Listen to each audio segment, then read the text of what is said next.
तीन सहेलियां तालाब के किनारे घड़े में पानी भर रही थी। अरे देखो, हम लोगों ने तो पानी भी भर लिया और ये देखो तालाब का पानी कितना साफ और सुंदर है। चलो ना, हम लोग थोड़ा नहा लेते हैं। ये तुम कैसी बातें कर रही हो राधा? नहीं, हमें देर हो जाएगी, हमें घर जाना चाहिए, सब परेशान हो जाएंगे। अरे अनामिका, चल ना, बहुत वक्त है, हम लोग थोड़ा नहा लेते हैं, उसके बाद फिर चलेंगे। और देखो, वैसे भी पानी इतना सुंदर है तो मुझे भी बिना नहाए यहाँ से जाने की इच्छा नहीं हो रही। हाँ देखो, कावेरी बिल्कुल ठीक कह रही है, चलो ना, बस थोड़ा ही नहा कर निकल आएंगे। ठीक है, तुम लोग तो जिद करके बैठ जाती हो, चलो नहा लेते हैं।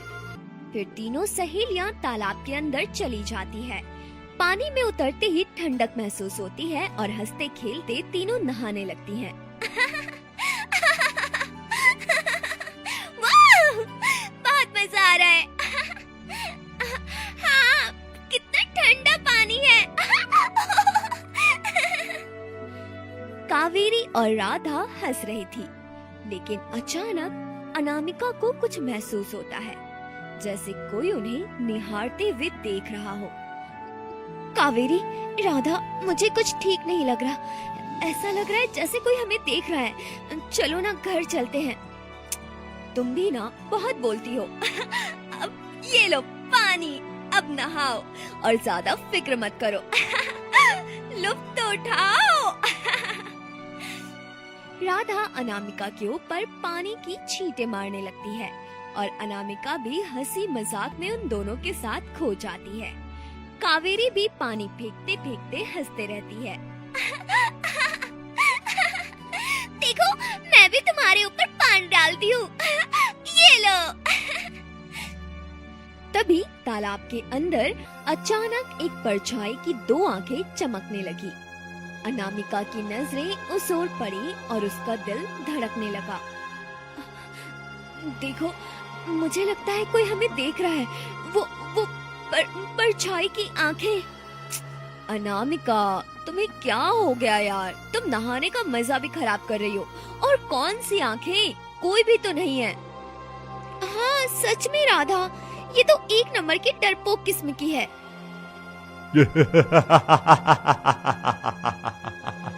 क्या खूबसूरत लड़कियां हैं। इतनी खूबसूरत लड़कियों को तो मैंने अपने जीवन में नहीं देखा। ये अनामिका, इसे तो मैं हासिल करके रहूंगा। नहीं, मुझे नहीं नहाना, कोई मुझे देख रहा है। फिर अनामिका तेजी से तालाब से बाहर निकल जाती है और वहाँ से चली जाती है। पता नहीं अनामिका को क्या हो गया। वो बहुत ही खूबसूरत है, लेकिन इसका मतलब ये नहीं कि हर कोई उसे घूर रहा होगा। अच्छा चलो ठीक है, वो चली गई तो हम भी चलते हैं, अब लेट हो रहा है, माता पिता भी परेशान होंगे। फिर राधा और कावेरी पानी भरे घड़े लेकर घर की ओर बढ़ती है। तभी तालाब के अंदर वही आंखें फिर से चमकती है। जोर से हंसती हुई वो अनामिका की ओर देखती है। धीरे धीरे वो परछाई वाली आंखें एक पूरे चेहरे की परछाई में बदल जाती है।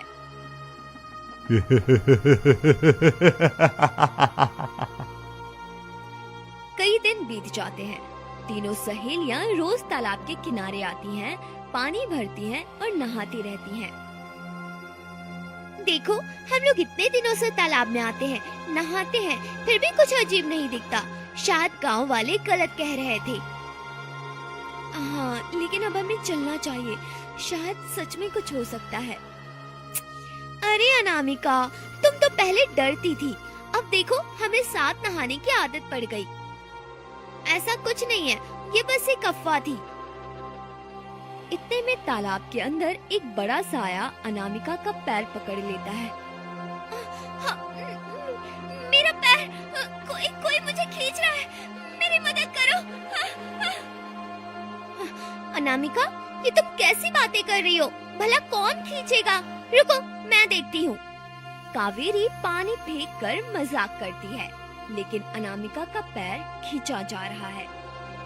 अनामिका, तुम मुझे अपना हाथ दो, इस तरह पानी के अंदर नहीं जा सकती तुम। दोनों सहेलियां अनामिका का हाथ पकड़ती है, लेकिन एक रहस्यमयी साया अनामिका को तालाब के अंदर खींच लेता है। हे भगवान, ये क्या हो गया? हमारी सहेली अनामिका तालाब में चली गई। अब हम क्या करें? चलो चलो, ये बात हमें गांव वालों को बताना होगा। शायद घर पर माँ गोमती उसकी प्रतीक्षा कर रही होंगी। दोनों सहेलियां घबराई हुई गांव की ओर भागती हैं और अनामिका की माँ गोमती के पास पहुंचती है। गोमती काकी, गोमती काकी। हाँ बेटा, राधा, मेरी बेटी कहाँ है? गोमती काकी, मुझे माफ कर दीजिए। अनामिका और हम सब तालाब के अंदर नहा रहे थे, तभी अनामिका को तालाब के अंदर किसी ने खींच लिया। वो चिल्लाती रही, लेकिन हम लोग उसे बचा नहीं पाए। हाँ गोमती काकी, मुझे माफ कर दीजिए। आप देख भी नहीं सकती थी और ऊपर से अनामिका के साथ ये हादसा हो गया। हम लोग क्या करें? हमें कुछ समझ नहीं आ रहा। नहीं नहीं, ऐसा नहीं हो सकता। मेरी बेटी मुझे छोड़कर नहीं जा सकती। अरे वही तो मेरी आंखों की रोशनी थी। अगर वो चली गई तो मैं कैसे जीऊं? मैं तो जीते जी मर जाऊंगी। भगवान के लिए मेरी बेटी को तुम दोनों ला दो। कुछ भी करो, पर मेरी बेटी को ला दो। काकी, मुझे भी बहुत अफसोस है, पर क्या करूं? आप चिंता मत कीजिए। मैं पूरी कोशिश करूंगी। अपनी सहेली अनामिका को तालाब से बाहर जरूर लाऊंगी। तीनों फूट फूट कर रोने लगती है। इतने में ही सभी गांव वाले वहां इकट्ठा हो जाते हैं। क्या हुआ? तुम दोनों रो क्यों रही हो? मुखिया जी, हम लोग तालाब के किनारे पानी भर रहे थे और अनामिका को किसी ने तालाब के अंदर खींच लिया। अरे, तुम लोग कौन से तालाब में गए थे? यही पास वाला तालाब। हम लोग वहीं से पानी लाते थे और नहाते थे। अरे, तुम सब मूर्ख हो क्या? मैंने पूरे गांव में कई बार घोषणा करवा दी थी कि इस तालाब से कोई पानी न भरे, फिर भी तुम वहां पानी क्यों भर रही थी? मुखिया जी, दूर वाले तालाब में जाने में बहुत वक्त लगता था, इसलिए हम लोग इसी तालाब से पानी भर लेते थे। यहाँ से जल्दी भर जाता था और हम जल्दी घर भी आ जाते थे। अरे, ये श्रापित तालाब है। इसके अंदर जो भी जाता है वो कभी बाहर नहीं आता। अब मुझे नहीं लगता कि अनामिका बाहर भी आएगी। तुम सब उसे भूल जाओ। नहीं नहीं मुखिया जी, ऐसा मत करिए। मैं अपनी बेटी के बिना नहीं जी सकती। मैं मर जाऊंगी। मुझे मेरी बेटी चाहिए, किसी भी कीमत पर। हम लोग कुछ नहीं कर सकते। इसका बस एक ही उपाय है। हमारे घने जंगलों में एक साधु महाराज रहते हैं। वही अब कोई रास्ता बता सकते हैं। इसके सिवा और कोई उपाय नहीं है। ठीक है, वो मेरी पक्की सहेली थी और मैं उसे यूं मुसीबत में नहीं छोड़ सकती। हम दोनों साधु महाराज के पास जाएंगे और किसी भी कीमत पर अपनी सहेली को बचा कर लाएंगे। हाँ राधा, तुम बिल्कुल ठीक कह रही हो। गोमती काकी, आप चिंता मत करो। हम आपकी बेटी को सही सलामत लेकर आएंगे और अपनी सहेली को भी। फिर राधा और कावेरी घने जंगलों की ओर निकल पड़ती है। वहीं दूसरी तरफ अनामिका खींचते खींचते तालाब के अंदर चली जाती है। वहाँ एक बहुत ही साधारण लेकिन बेहद सुंदर दुनिया होती है। अरे, तालाब के अंदर इतनी साधारण लेकिन फिर भी इतनी सुंदर दुनिया, मैंने तो अपने जीवन में ऐसा कभी नहीं देखा। और मुझे आखिर कौन खींच कर लाया था? मैं कहाँ आ गई हूँ? अब मैं क्या करूँ? मैं अपनी धरती लोक पर कैसे जाऊंगी? हे भगवान, मैं यहाँ नहीं रहना चाहती। मुझे कोई बाहर निकालो। अनामिका चीखती है। तभी सामने से एक बहुत ही सुंदर व्यक्तित्व वाला हैदर आता है। अरे, ये इतना खूबसूरत इंसान कौन है ये? और इस तालाब की दुनिया में आखिर ये क्या रहस्य है? हैदर अनामिका के पास जाकर खड़ा हो जाता है। आखिर मेरा सपना सच हो गया। मैं गांव की सबसे खूबसूरत लड़की को अपनी दुनिया में ले ही आया हूँ। तुम कौन हो और मुझे यहाँ जबरदस्ती क्यों लाए हो? मुझे जाने दो। मुझे अपने घर जाना है। मेरी माँ मेरा इंतजार कर रही होंगी। अगर मैं नहीं गई तो मेरी माँ मर जाएगी। भगवान के लिए मुझे जाने दो। नहीं, अब तुम इस दुनिया से कभी नहीं जा सकती। तुम्हें मुझसे शादी करनी होगी। मैं कई दिनों से देख रहा था तुम अपनी सहेलियों के साथ तालाब में नहाती थी और बहुत हंसी मजाक करती थी। मैं हमेशा तुम्हें देखता रहा और अब मैं तुम्हारे बिना एक पल भी नहीं रह सकता। इसीलिए अब तुम मुझसे शादी कर लो।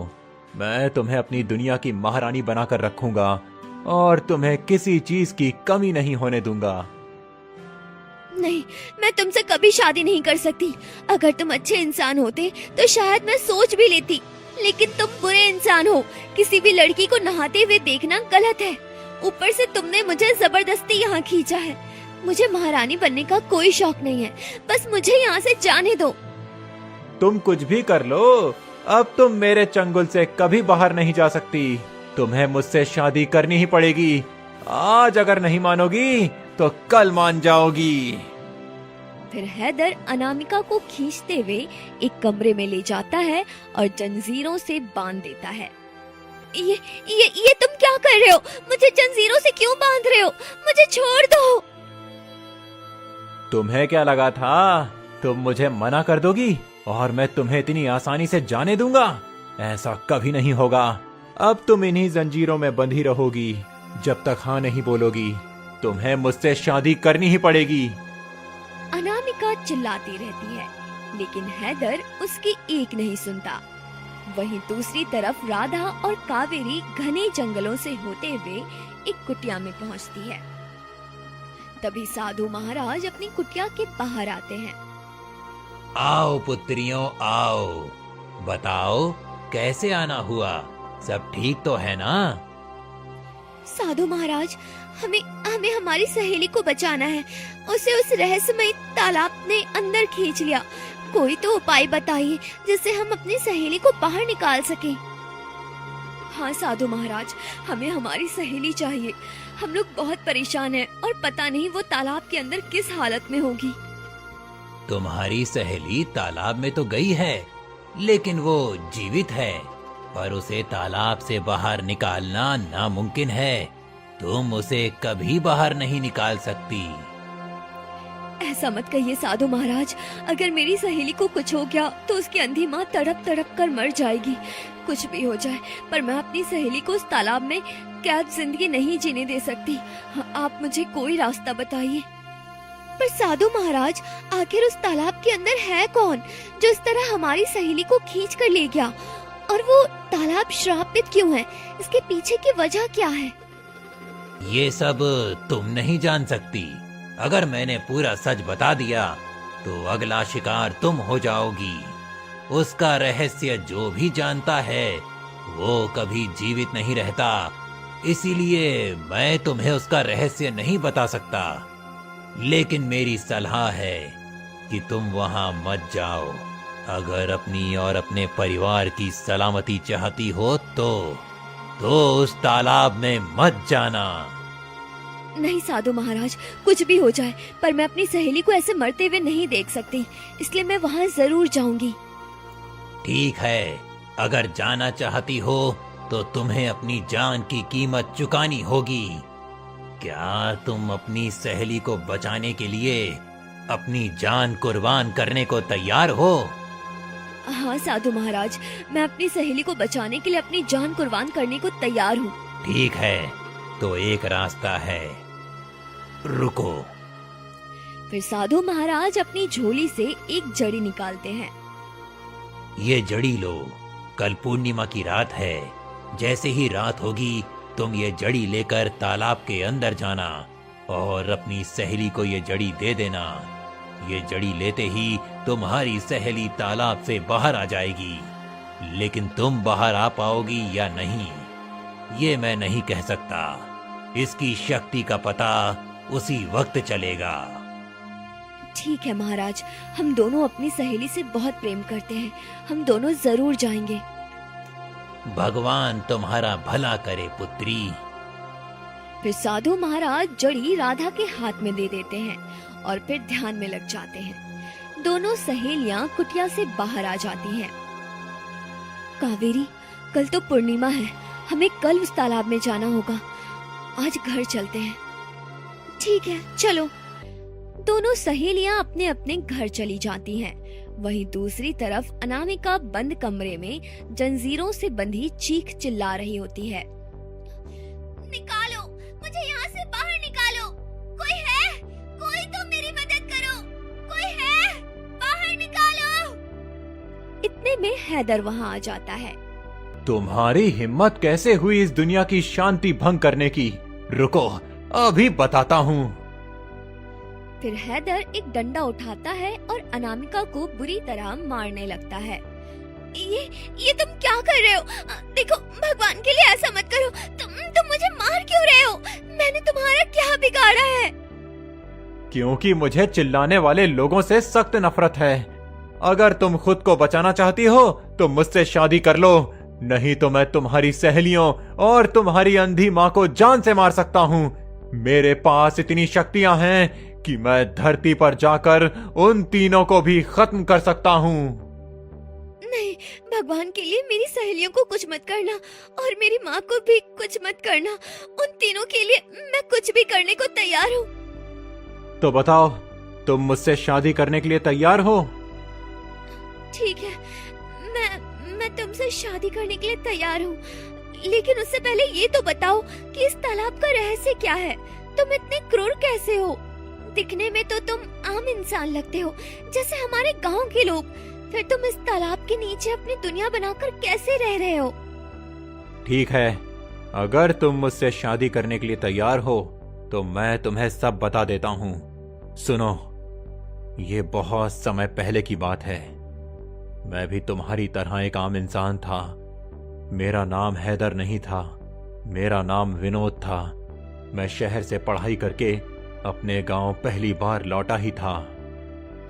विनोद जंगलों से होते हुए अपने गांव की ओर बढ़ रहा होता है। चारों तरफ पेड़ पौधे, कच्चे रास्ते और पुरानी पगडंडियां देख कुछ पल वो रुक जाता है। चलो, आज पूरे 10 वर्ष बाद शहर पढ़कर लौटा हूँ। गांव के सारे पेड़ पौधे, ये रास्ते, सब कितना बदल गया है। लेकिन कोई बात नहीं, बाहर कितना भी रह लो, असली सुख तो अपने गांव आने के बाद ही मिलता है। विनोद हल्की सी मुस्कान के साथ अपने घर पहुंच जाता है। तभी सामने से उसका पिता राम सेवक आ जाता है। विनोद, मेरा बेटा पूरे 10 वर्षों बाद पढ़ाई करके लौटा है। तुम्हें देखकर मुझे बहुत खुशी हो रही है।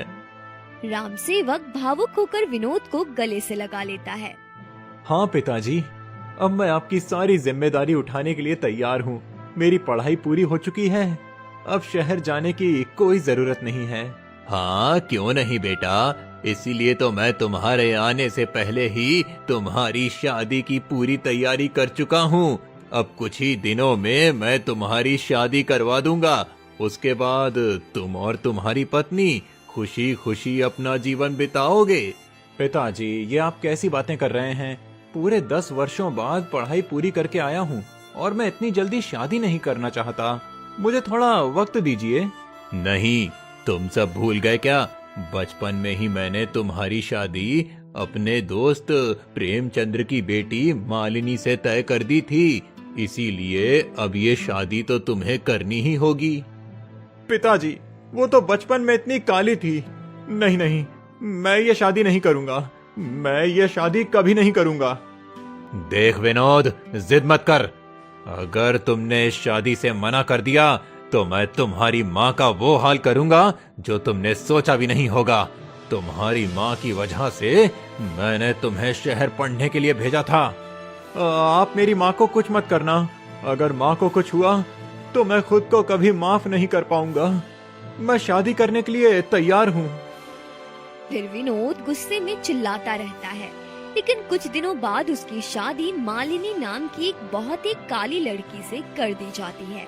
शादी के बाद जब विनोद मालिनी को लेकर अपने घर आता है, देखो तो कितना अच्छा जोड़ा लग रहा है। मेरी संस्कारी बहू तो बहुत अच्छी है।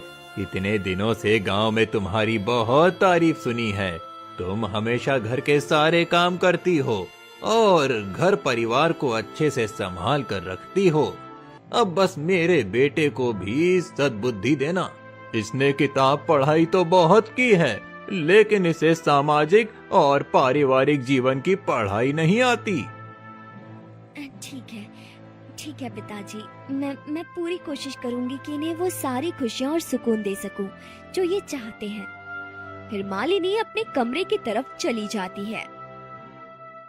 मुझे तुम्हारे चेहरे से भी शक और नफरत है। ये आप क्या कह रहे हैं जी? हमारी शादी तो बचपन में तय हो गई थी। मैं आपसे बहुत प्रेम करती हूँ और आपके शहर से आने का मैं कब से इंतजार कर रही थी। आप इस तरह मत बोलिए। देखो, पिताजी के कहने पर मैंने तुमसे शादी कर ली, लेकिन ये उम्मीद मत रखना कि मैं तुम्हें पति वाला प्यार दूंगा। तुम मेरे पिताजी और माँ की नजरों में इस घर की बहू रहोगी, लेकिन मेरी नजरों में सिर्फ एक अनजान औरत हो। इसीलिए मेरी नजरों से दूर हो जाओ। फिर विनोद कमरे से चला जाता है। वहीं मालिनी कमरे में बैठकर फूट फूट कर रोने लगती है। हे भगवान, मैंने तो कितने सपने देखे थे कि शादी होने के बाद अपने पति के साथ बहुत अच्छी जिंदगी बिताऊंगी, लेकिन वो मुझे शक और नफरत से देखते हैं। अब मैं क्या करूं? मुझे कुछ समझ नहीं आ रहा, लेकिन कुछ भी हो जाए मैं विनोद का दिल तो जीत कर ही रहूंगी। कुछ समय बीतता है। विनोद की नफरत दिन प्रतिदिन बढ़ती जाती है। एक दिन मालिनी खाना लेकर विनोद के पास आती है। तुम यहाँ क्या करने आई हो? माँ जी दूसरे गांव गई हुई थी तो मुझे खाना बनाना पड़ा। सोचा आपको खाना दे दूं। 2 दिन से आपने कुछ खाया नहीं। मुझे नहीं खाना, जाओ यहाँ से। बस थोड़ा सा खा लीजिए। फिर मालिनी खाना रखकर विनोद का हाथ पकड़ लेती है। इतने में विनोद गुस्से में वो खाना फेंक देता है और मालिनी को जोरदार थप्पड़ मारता है। मालिनी फूट फूट कर रोने लगती है। मैंने तुम्हें कितनी बार कहा था कि तुम मुझसे दूर रहो और मुझे छूने की कोशिश मत करना। तुम्हारी हिम्मत कैसे हुई? मुझे माफ कर दीजिए, शायद मुझसे गलती हो गई, पर मैं आपकी पत्नी हूँ। अगर मैं आपसे बात नहीं करूँगी तो किससे करूँगी? तुम मरो या जियो, मुझे उससे कोई फर्क नहीं पड़ता, लेकिन तुम मुझसे दूर रहो। अब एक काम करो, तुम किसी और से शादी कर लो। तुम्हें जितना धन चाहिए उतना देने के लिए मैं तैयार हूँ। बस तुम मेरा पीछा छोड़ दो। नहीं, मैं आपसे बहुत प्रेम करती हूँ। मैं आपको छोड़कर किसी और के साथ कैसे जा सकती हूँ? नहीं, ऐसा नहीं होगा। भगवान के लिए आप मुझे मत छोड़िए। मैं कहाँ जाऊंगी? मैं आपसे बहुत प्रेम करती हूँ। मैं आपके बिना नहीं रह सकती। तो तुम्हारी अकल ऐसे ठिकाने नहीं आएगी। फिर विनोद पास रखे डंडे को उठाता है और मालिनी को बेरहमी से पीटना शुरू कर देता है। अगर तुम ये मार नहीं खाना चाहती हो तो मुझे छोड़कर चली जाओ, और ये बात अगर तुमने पिताजी को बताई तो देखना, मैं तुम्हारे पूरे परिवार को गला काट कर मार दूंगा। समझ गई ना कि मैं तुमसे कितनी नफरत करता हूँ? विनोद वहाँ से चला जाता है। हे भगवान, मैंने कभी किसी का बुरा नहीं किया, हमेशा सबका भला ही किया है। फिर मेरे पति मुझसे इतनी नफरत क्यों करते हैं? इसमें मेरी क्या गलती है? इतना सोचकर मालिनी फूट फूट कर रोने लगती है। इतने में प्रेमचंद वहाँ से बाहर आता है। अरे ओ मेरी मालिनी बिटिया, क्या कर रही हो? जल्दी बाहर आओ, तुम्हारी बहुत याद आ रही थी। पिताजी, अगर उन्हें जख्म दिखा दिए तो विनोद जी के साथ क्या करेंगे वो? नहीं, मुझे इसे छिपाना होगा। मालिनी डर कर अपने जख्म कपड़ों से छुपाती है और सामने आ जाती है। अरे बिटिया, मुझे तो बहुत फिक्र हो रही थी, ये शहरी लड़का तुम्हारा कैसे ध्यान रख रहा होगा, इसीलिए सोचा खुद देख लूं, तुम ठीक तो हो ना? हाँ पिताजी, मैं ठीक हूँ। आपने आने की तकलीफ क्यों की? मैं खुद ही आ जाती। तेरी आवाज में इतना दर्द क्यों है बेटी? क्या तुम्हें दामाद जी उतना प्रेम नहीं करते? नहीं पिताजी, वो मुझसे बहुत प्रेम करते हैं। जितना प्रेम वो मुझसे करते हैं उतना शायद गांव में किसी को किसी से ना मिला हो। ठीक है, अगर घर में कोई भी गलत व्यवहार करे तो मुझे बताना, मैं देख लूंगा। फिर प्रेमचंद वहाँ से चला जाता है। मालिनी फिर फूट फूट कर रोने लगती है।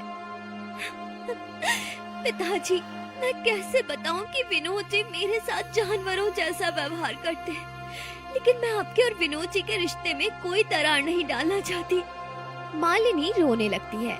इसी बीच राम सेवक आता है। क्या हो गया बहू, तुम इतना रो क्यों रही हो? कुछ नहीं पिताजी, सब ठीक है। नहीं, कुछ तो ऐसा है जो तुम मुझसे छुपा रही हो। कहीं विनोद ने तो तुम्हारे साथ कुछ गलत नहीं किया? नहीं नहीं, विनोद जी ने कुछ गलत नहीं किया। ठीक है, अब जाकर पानी ले आओ, मुझे बहुत प्यास लगी है। मालिनी घर के अंदर जाकर पानी लेती है और राम सेवक को देती है। इसी बीच जख्म दिख जाते हैं। ये क्या, तुम्हारे हाथों पर ये जख्म कैसा है? ये तो बहुत गहरा है। क्या विनोद ने तुम्हें मारा है? नहीं पिताजी, उन्होंने नहीं मारा, वो मेरा पैर फिसल गया था, इसी वजह से चोट लग गई। मालिनी वहाँ से चली जाती है। अब मैं समझ गया कि क्या माजरा है। इसी बीच विनोद आता है। तुमने बहू को मारा तो नहीं? नहीं पिताजी, नहीं पिताजी, वो तो कल रात ऐसे ही चोट लग गई थी। मैंने उसे बोला कि चलो वैद्य के पास चलते हैं, लेकिन उसने जाने से मना कर दिया।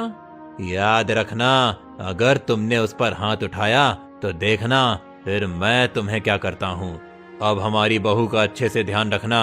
मैं 2 दिनों के लिए तुम्हारे दूसरे गांव जा रहा हूँ। फिर राम सेवक वहाँ से चला जाता है। यही मौका है, अब मैं जाकर मालिनी से हमेशा के लिए पीछा छुड़ा सकता हूँ। इतना सोचकर विनोद मालिनी के पास जाता है। मुझे माफ कर दीजिए पिताजी को मैंने कुछ नहीं बताया, मैंने झूठ बोल दिया।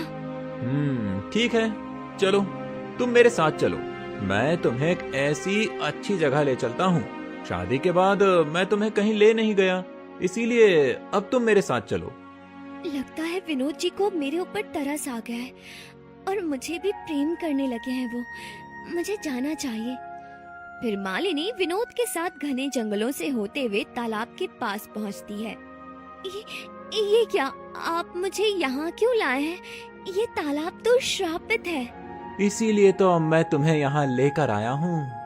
अब मैं तुम्हें हमेशा के लिए रोकना चाहता हूँ, और जैसे ही पिताजी आएंगे मैं बोल दूंगा कि तुम किसी लड़के से प्रेम करती थी और उसी के साथ भाग गई। नहीं नहीं, ऐसा मत कीजिए, भगवान के लिए ऐसा मत कीजिए। मैं आपको पति मानती हूँ और मैंने कभी किसी लड़के की तरफ आंख उठाकर भी नहीं देखा। हाँ, आप मेरे साथ ऐसा मत करिए। तभी विनोद पीछे से पत्थर उठाकर मालिनी के सर पर लगातार मारता है। अब तुम कभी जिंदा नहीं बचोगी। इतना कहकर विनोद मालिनी को तालाब में धक्का दे देता है। ये आपने ठीक नहीं किया विनोद जी, मैं आपसे प्रेम करती हूँ। मैं आपसे कभी अलग होने का सोच भी नहीं सकती थी, लेकिन फिर भी आपने मुझे जान से मारने की कोशिश की। भगवान आपको कभी खुशी नहीं रखेंगे। इतना कहकर अचानक तालाब के अंदर एक बड़ा साया निकलता है और विनोद को भी खींच ले जाता है। ये क्या? मुझे तालाब के अंदर कौन खींच रहा है? मुझे बाहर निकालो, मुझे बाहर निकालो। क्योंकि तुमने एक मासूम लड़की को ये तकलीफ दी और उसके प्यार को गलत नजर से देखा, इसीलिए तुम्हें इसकी सजा मिलेगी। अब तुम हमेशा इसी श्रापित तालाब में रहोगे और यहाँ से कभी बाहर नहीं निकल सकोगे। इतना कहते ही रहस्यमयी ताकत विनोद को तालाब के अंदर खींच लेती है। तब से मैं इस तालाब के अंदर कैद हो गया और यहाँ आते ही मैंने अपनी सारी शक्तियाँ अपनी चतुराई से हासिल कर ली। मैंने अपना नाम बदलकर हैदर रख लिया और ये खूबसूरत दुनिया बनाई। अब बस एक मेरी खूबसूरत पत्नी की कमी थी और वो तुम्हारे आने से पूरी हो गई। तुम्हारे साथ तुम्हारे पिता ने बहुत गलत किया और तुम्हारी शादी जबरदस्ती किसी के साथ नहीं करानी चाहिए थी, लेकिन तुमने भी उस लड़की के साथ ठीक नहीं किया। तुमने उसे मारा, उसे जान से मारकर तालाब में फेंक दिया और ऊपर से अब मेरे साथ जबरदस्ती कर रहे हो। ये ठीक नहीं है। तुम्हारे साथ गलत हुआ तो मेरे साथ भी गलत कर रहे हो। ऐसा मत करो, भगवान के लिए मुझे छोड़ दो। नहीं, कुछ भी हो जाए, मैं अब शक्तिशाली हूँ और इस पूरी दुनिया का राजा हूँ। अब मैं अपनी इच्छा पूरी करूंगा और तुम्हें अपनी पत्नी बनाकर ही रहूंगा। अब देखो, कल सुबह होते ही मैं तुम्हें अपनी पत्नी बना लूंगा। फिर हैदर डंडा उठाता है और बेरहमी से अनामिका को पीटना शुरू कर देता है। नहीं नहीं, ऐसा मत करो। तुम मुझे क्यों मार रहे हो? हाँ, क्योंकि तुम्हें मारूंगा तभी तो तुम मेरी गुलाम बनोगी और मुझसे शादी के लिए तैयार हो जाओगी। फिर हैदर अनामिका को मारकर वहाँ से चला जाता है। अगली सुबह दोनों सहेलियां तालाब किनारे पहुँचती है। बस हमें जल्दी से तालाब के अंदर जाना है और अपनी सहेली को बचा कर लाना है। मुझे तो डर लग रहा है, कहीं हम दोनों तालाब के अंदर मारे गए तो। डर कर हम उसे मरने के लिए नहीं छोड़ेंगे। तुम तो जानती हो, अगर हमारी सहेली मर गई तो उसकी माँ भी मर जाएगी। इसलिए चलो चलते हैं। फिर राधा तालाब में अपना पाँव रखती है। जल्दी करो कावेरी, चलते हैं। हाँ, तुम्हें जाना है तो जाओ, मैं नहीं जाने वाली। कावेरी, मुझे छोड़कर मत जाओ, हम साथ में चलकर अपनी सहेली को बचाएंगे। तुम्हें उसे बचाना है तो बचाओ, पर मैं उसे क्यों बचाऊं? अगर कहीं मैं मर गई तो वो मेरी सहेली है, पर इतनी पक्की नहीं कि मैं उसके लिए अपनी जान दे दूं। कावेरी हिम्मत हारकर वहाँ से चली जाती है। तुम्हें जो करना है करो, मैं अनामिका को इस तरह मरते हुए नहीं देख सकती। तभी तेज रोशनी फैलती है और राधा तालाब के अंदर चली जाती है और रहस्यमय दुनिया में पहुँच जाती है। अरे, ये तो कितनी अद्भुत दुनिया है। हमारी धरती तो बिल्कुल अलग है। हाँ, मुझे जल्दी से अनामिका को ढूंढना होगा। राधा थोड़ा आगे बढ़ती है और एक खूबसूरत व्यक्ति को देखती है। हाय, ये कितना सुंदर इंसान है। नहीं, लेकिन मुझे अपनी सहेली को बचाना है। राधा चुपके से आगे बढ़ती है और एक महल को देखती है। हाँ, इतना बड़ा महल, जरूर अनामिका इसी में होगी। जल्दी जाकर देखती हूँ। राधा महल में जाती है और वहाँ से चीखने की आवाज सुनाई देती है। ये आवाज तो अनामिका की है, लेकिन वो इस तरह चीख क्यों रही है? कहीं उसके साथ कुछ गलत तो नहीं हो रहा? राधा जल्दी से कमरे की तरफ जाती है और देखती है कि अनामिका जंजीरों से बंधी हुई चीख रही है। अनामिका, अनामिका, तुम ठीक तो हो ना? ये क्या? राधा, राधा, तुम यहाँ क्यों आई हो? यहाँ से चली जाओ, वरना हैदर आएगा तो तुम्हें भी जिंदा नहीं छोड़ेगा। वो मुझसे शादी करना चाहता है। मैं तुम्हें ऐसे मरने नहीं दे सकती अनामिका, तुम मेरे साथ चलो। अब हम यहाँ से बाहर जाएंगे। पर राधा, मैं यहाँ से बाहर कैसे जा सकती हूँ? हम यहाँ से बाहर नहीं जा सकते। मुझे नहीं लगता ये ठीक होगा। नहीं, मैं तुम्हें यहाँ बचाने आई हूँ। तुम यहाँ से बाहर जरूर जाओगी। इतना कहते ही हैदर वहाँ पहुँच जाता है। अच्छा, तो तुम यहाँ आई हो, यानी तुम अपनी सहेली को बचाना चाहती हो, लेकिन तुम उसे नहीं बचा पाओगी। अब तुम भी मारी जाओगी। तुमने क्या सोचा था? मेरी सहेली के साथ कुछ भी करोगे और मैं ऐसे ही देखती रहूंगी? मैं अपनी सहेली को बचा कर रहूंगी। हम दोनों बचपन से पक्की सहेलियां हैं और मैं उसे मौत के मुंह में नहीं छोड़ सकती। तभी राधा जल्दी से जड़ी बूटी निकालती है और अनामिका के हाथ पर रख देती है। जल्दी से ये जड़ी बूटी लो और बाहर जाने का ध्यान करो, इस तरह तुम बाहर चली जाओगी। पर राधा, तुम जाओ, मैं भी आऊंगी। अब तुम जाओ। अनामिका जड़ी बूटी लेकर अपनी आंखें बंद करती है और तेज रोशनी फैलती है। अनामिका तालाब के बाहर आ जाती है। हैं? तुमने उसे बचा लिया, पर मैं तुम्हें जिंदा नहीं छोड़ूंगा। तुम्हारी हिम्मत कैसे हुई इतनी खूबसूरत लड़की को मेरी दुनिया से निकालने की? तुम क्या सोच रहे थे? तुम मेरी सहेली की जिंदगी बर्बाद कर दोगे? मैं ऐसा कभी नहीं होने दूंगी। मैं तुम्हें भी जिंदा नहीं छोड़ूंगा। अब तुम्हें मरना पड़ेगा। फिर हैदर राधा का गला पकड़ता है और राधा चीखने लगती है। उसकी चीख तालाब के बाहर सुनाई देती है। ये क्या हो रहा है? हैदर राधा को जान से मार रहा है। मुझे राधा को बचाना होगा। इतना कहते ही अनामिका तालाब के अंदर जाने लगती है कि पीछे से साधु महाराज आ जाते हैं। तुम इसके अंदर नहीं जा सकती हो। साधु महाराज, मेरी सहेली, वो हैदर उसे जान से मार देगा। यही उसकी कीमत थी पुत्री। मैंने उसे पहले ही कहा था, अगर वो तुम्हें बचाएगी तो अपनी जान हाथ से धो बैठेगी, लेकिन उसने तुम्हें बचाने के लिए अपनी जान कुर्बान कर दी। वो तुमसे सच में बहुत प्रेम करती थी। पर मैं अपनी सहेली को यूं मरते हुए नहीं देख सकती। साधु महाराज, मुझे अपनी सहेली को बचाना होगा। नहीं, अब तुम इस तालाब के अंदर नहीं जा सकती हो। अगर तुम इसके अंदर गई तो तुम्हारी सहेली की कुर्बानी व्यर्थ चली जाएगी, और तुम ऐसा नहीं कर सकती। अपनी सहेली की कुर्बानी यूं बर्बाद मत जाने दो। अब चलो यहाँ से। तुम्हारी दोस्त की ये कुर्बानी तुम्हें एक नई जिंदगी दे गई है। ये सुनकर अनामिका फूट फूट कर रोने लगती है और रोते रोते अपने घर चली जाती है। कुछ ही देर में सभी गांव वाले इकट्ठा हो जाते हैं। माँ, तुम ठीक हो? मेरी बेटी तुम आ गई। मुझे उम्मीद नहीं थी कि तुम वापस आओगी। तुम ठीक तो हो ना? माँ, राधा अब इस दुनिया में नहीं रही। राधा ने मुझे बचाने के लिए अपनी जान कुर्बान कर दी। नहीं, ऐसा नहीं हो सकता। राधा बेटी ऐसा नहीं कर सकती। गोमती की आंखों से आंसू बहने लगे। उसने मेरे लिए अपनी जान कुर्बान कर दी। मैंने उससे कहा था कि मुझे किसी भी कीमत पर अपनी बेटी चाहिए। शायद इसलिए राधा ने ये कदम उठाया। हे भगवान, ये मैंने क्या कर दिया?